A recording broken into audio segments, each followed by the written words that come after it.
আবার কলকাতার সিনেমায় জয়া আহসান। ভারতের বাংলা ছবির জগতে এক সময় প্রখ্যাত নির্মাতাদের মধ্যে কৌশিক গঙ্গোপাধ্যায় অন্যতম। শব্দ আরেকটি প্রেমের গল্প। অপুর পাঁচালী ছোটদের ছবির এই নির্মাতার পরিচালনায় অভিনয় করতে যাচ্ছেন বাংলাদেশের অভিনেত্রী জয়া আহসান। বিসর্জন নামের ছবিটিতে তার চরিত্রের নাম পদ্মা। গত 6 অক্টোবর বিকেলে কলকাতায় এক সংবাদ সম্মেলনে এই ছবিটি বানানোর ঘোষণা দেওয়া হয়। এখানে জয়া বলেছেন, কৌশিকদার পরিচালনায় কাজ করার ইচ্ছে আমার বহুদিনের। এর আগে আপাতত তার সঙ্গে অভিনয় করেছি, এবার তিনি পরিচালনা করবেন, তাই আমি খুব খুশি।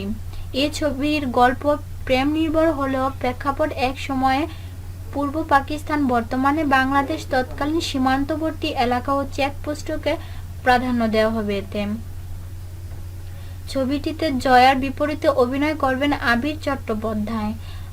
পরিচালক কৌশিককেও দেখা যাবে গুরুত্বপূর্ণ একটি চরিত্রে। এই নিউজটি পেতে সাবস্ক্রাইব করুন bdnews25.com-এ।